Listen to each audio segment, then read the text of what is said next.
bagaimana supaya mereka bisa diterima oleh konstituen massa, ya, harus berhadapan dengan partai-partai yang sudah lebih dulu lahir dan mungkin bangkotan seperti Partai Golkar, seperti PDI Perjuangan atau Partai Kebangkitan Bangsa. Bagaimana Mas Petrus memberikan elaborasi ini? Jadi gini, kontestasi ketika bicara partai baru dengan partai lama, tentu saja tidak dipungkiri bahwa meskipun gelora baru tapi orang-orangnya lama semua. Betul. Apalagi beliau katanya sudah 60 berapa Bang? 65. 65. Usia saya? Ya. 65. 65. Lu masih muda ini. Harus di treatment sama dokter. Yang jelas gini. Partai baru sama partai lama, hanya partai baru yang boleh mengatakan kami akan begini. Kalau yang lama nggak usah, 2 periode udah jalan kan mereka. Nggak boleh janji lagi, mereka udah jalan harus. Yang jelas belajar dari pengalaman, realita, banyak partai yang kemarin di 2019 hadir, tapi tidak masuk ke Senayan. Ya. Nah sebab itu kita harus flashback bahwa pentingnya 4 pilar yang perlu dibangun oleh partai, ya, khususnya partai Mas, ya. baru. Satu adalah bagaimana kekuatan dia mampu memetakan data dan membaca data dari perolehan suara sebelumnya. Oke. Artinya di 2014, 2019, setiap partai itu punya tren dan dia punya kecondongan berapa perolehan suara.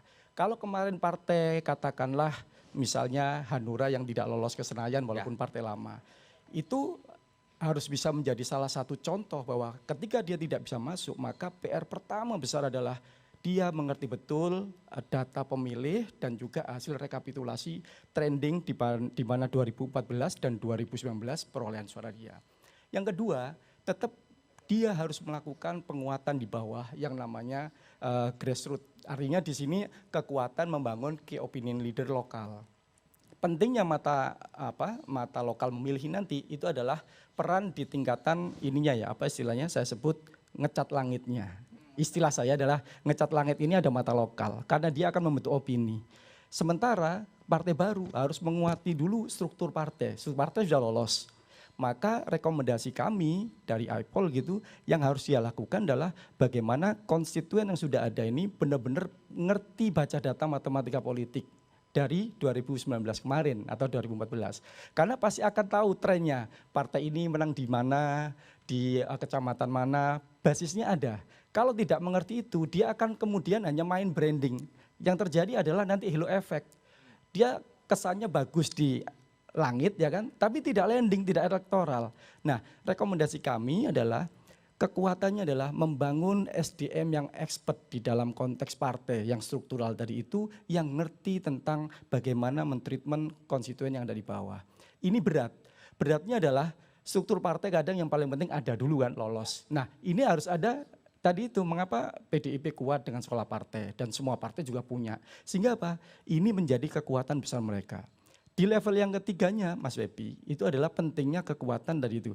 Bagaimana micro targeting. Nah, micro targeting adalah bagaimana terkait dengan sama dengan mata lokal milih yang Tribun punya hyperlokal tadi itu. Nah, konten-konten lokal, sosok-sosok personal itu tidak harus hadir dia secara fisik dulu, tapi secara psikis. Dengan apa? Konten yang dia ngerti lokalnya tadi. Karena dia menguasai mapping di pemilihnya tadi itu, treatmentnya akan tepat gitu loh. Yang terakhir tetap dibutuhkan kekuatan riset yang berlapis. Jadi kadang kita itu selalu silau dengan langsung survei. Survei ini tetap harus dilakukan, ada survei yang sangat terbuka, mungkin lembaga-lembaga yang sudah kredibel. Artinya secara riset tadi sudah baguslah mereka ya, tapi kita perlu melakukan survei yang juga tertutup. Makanya kami rekomendasikan kayak partai-partai baru, dia harus melakukan juga survei tertutup berbasis random walk gitu. Sehingga survei dalam jumlah besar, mengetahui benar enggak partainya juga kerja di bawah. Dan juga teman-teman yang ada di tokoh-tokohnya ini turun apa enggak. Nah, kami merekomendasikan, kenapa kami merekomendasikan selalu pentingnya IT, riset dan politik. Karena apa? Di kita belum ada yang membangun secara personal setiap legislator itu database. Sehingga 5 tahun lagi maju dia tenang. Karena database suaranya, C1-nya aman, sampai kemudian rekapnya juga aman. Dan teamwork yang bekerja di bawah juga tercatat. Sehingga apa? Ketika dia turun ke dapil tidak menjadi problem. Inilah database yang sebenarnya kalau mengarah nanti kepada mata lokal memilih, treatment ini bisa menjadi sebuah kerjasama yang apik antara legislator tadi itu yang tarung di dapil dengan kekuatan tribun yang di 38 provinsi tadi itu akan connect. Nah ini pasar yang spesifik yang menurut saya bagi tribun seksi sekali untuk mengupgrade kekuatan daripada partai-partai baru. Kalau tokoh-tokoh yang public figure, kemudian selebritas, saya pikir dengan followernya yang banyak dan sudah cukup dikenal lah seperti itu, maka rekomendasi saya cukup bagaimana membangun kemudian baca data, matematika politik, digitalisasinya, penguatan di kaderisasi tim yang andal, maka ini yang akan menjadi perubahan nanti menjadi sejarah baru, caleg-caleg yang potensial ini punya database jangka panjang, dia mau diwakilkan, diteruskan anaknya, ini akan sesuatu yang fenomenal nanti. Database menjadi penting ya Mas. Menjadi penting, itu Mas Ebi.